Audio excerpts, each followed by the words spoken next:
toutes et à tous et soyez les bienvenus sur Pause Matinale. Bienvenue dans notre rubrique J'ai une question, un pasteur vous répond.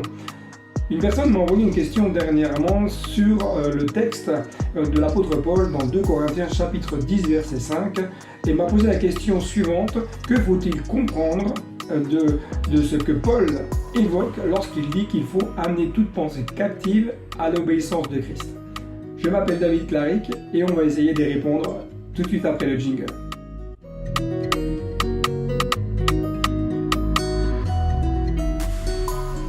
Alors aujourd'hui, nous allons répondre à la question qui m'a été envoyée: que faut-il comprendre de ce texte de l'apôtre Paul en 2 Corinthiens chapitre 10 verset 5? Regardons tout d'abord ce que nous dit le texte.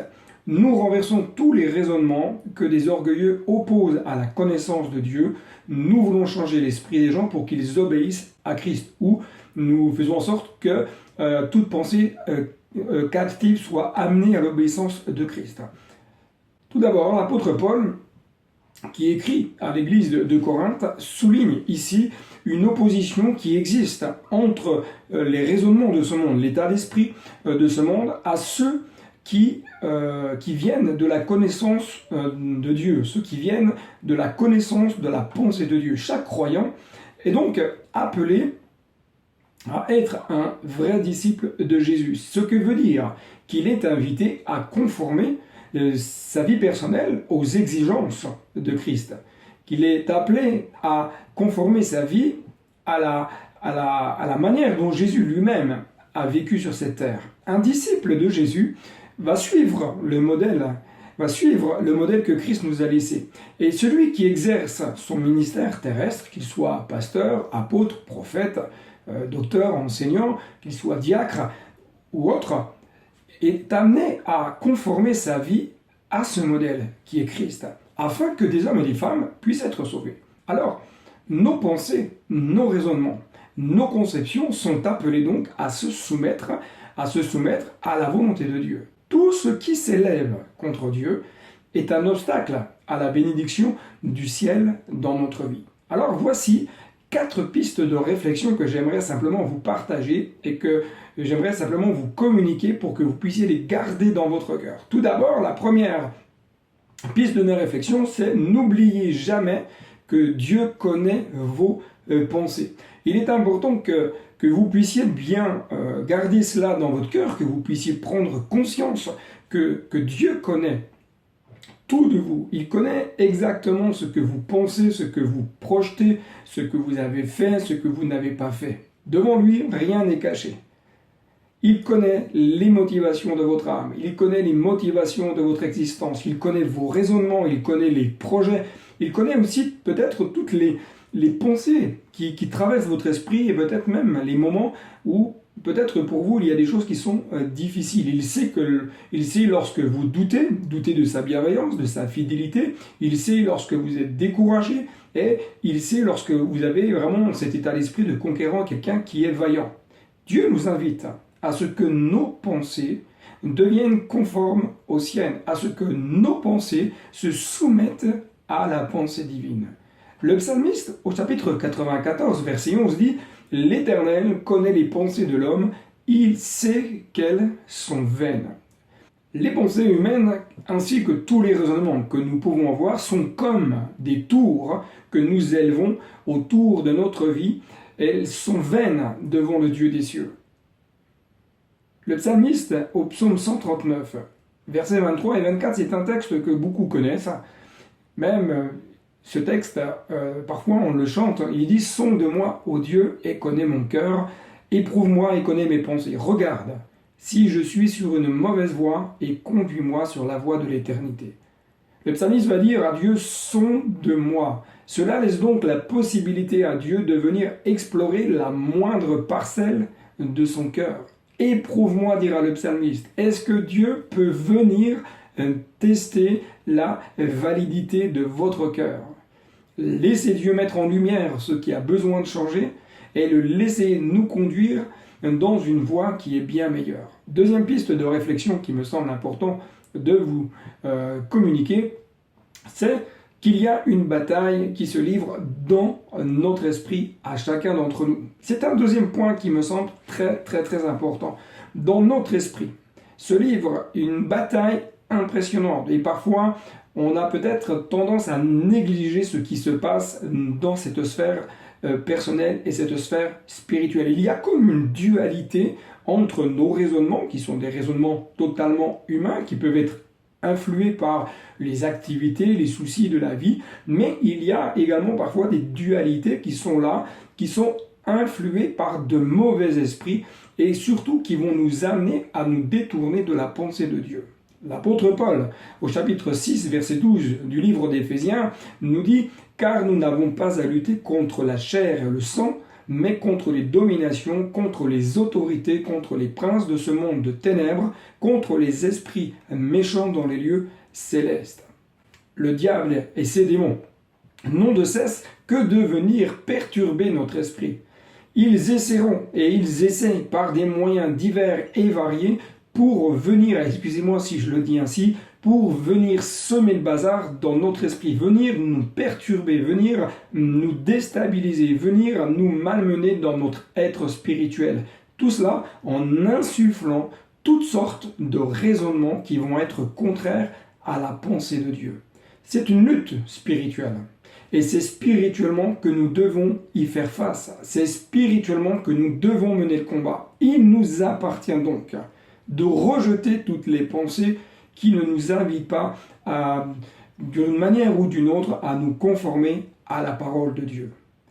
Paul va dire dans le livre aux Philippiens chapitre 4 verset 8 « Au reste frères, que tout ce qui est vrai, tout ce qui est honorable, tout ce qui est juste, tout ce qui est pur, tout ce qui est aimable, tout ce qui mérite l'approbation, ce qui est vertueux et digne de louange, soit l'objet de vos pensées. » Jacques 4,7 nous dit « Soumettez-vous donc à Dieu et résistez au diable et il fuira loin de vous. » Il nous incombe, chers amis, personnellement de rechercher ce qui est bon et agréable à Dieu.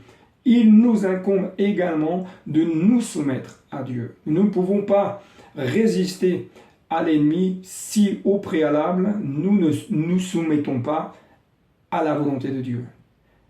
Il nous appartient de nous soumettre à la pensée de Dieu en rejetant tout ce qui est contraire, tout ce qui va nuire à notre bonne santé émotionnelle et spirituelle. Ensuite seulement, comme le dit l'apôtre Jacques, nous pourrons alors résister face à ce que l'ennemi essaye de faire et la Bible dit même qu'il fuira. Et Jésus lui-même a dû faire face à toutes sortes de raisonnements qui ont été insufflés par le diable lui-même lorsque Jésus a été emmené dans le désert et qu'au bout de 40 jours de jeûne et de prière, il a été tenté.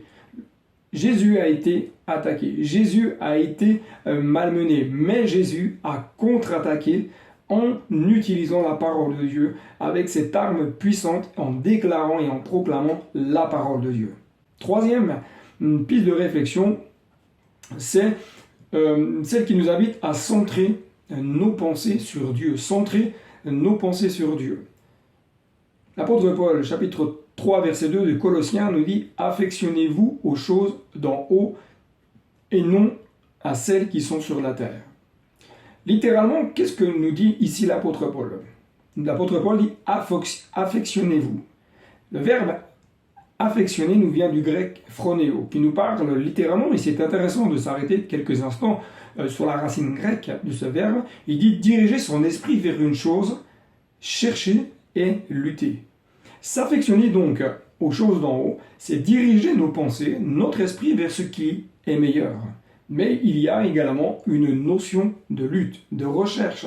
Une recherche de la vie du ciel, une recherche de cette vie de profondeur, une recherche de cette vie d'intimité, une recherche de cœur à cœur que nous devons développer jour après jour. Affectionnez-vous.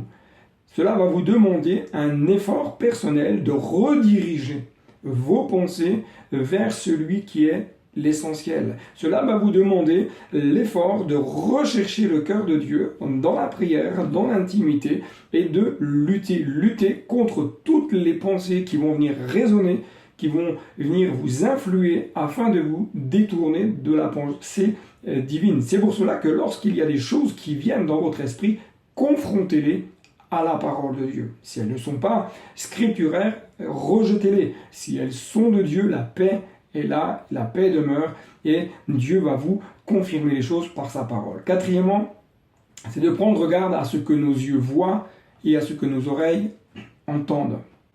Nos yeux et nos oreilles sont deux organes qui permettent de recevoir de belles choses, mais qui peuvent également laisser entrer dans notre cœur toutes sortes de choses moins bonnes.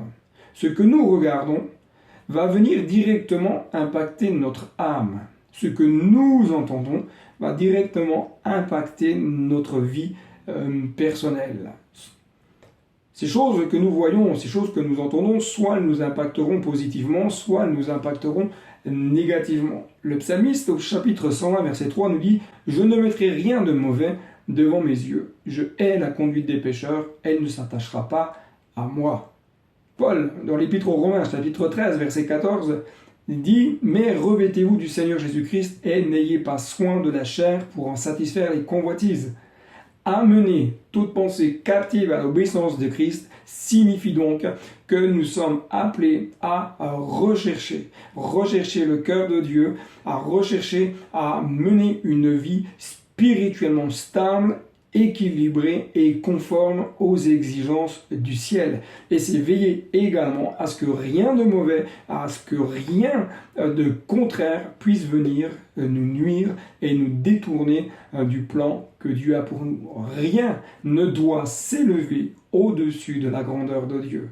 Que nos pensées soient pures, que nos pensées soient justes, que nos pensées soient vraies et que nos pensées soient conformes à la pensée de Christ. C'est pour cela que, comme le dit Paul, je suis invité à amener toute pensée captive à l'obéissance de Christ. Amener mon raisonnement, mon intelligence, ma projection à se soumettre à la volonté de Dieu pour que Dieu soit glorifié et honoré.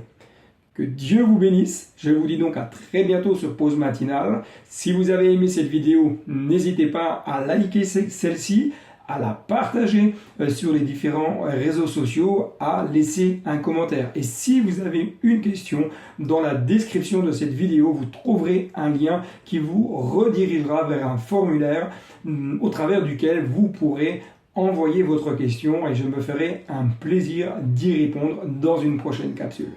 Que Dieu vous bénisse et on se dit donc à très bientôt et n'oubliez pas, le meilleur est devant. Bye bye.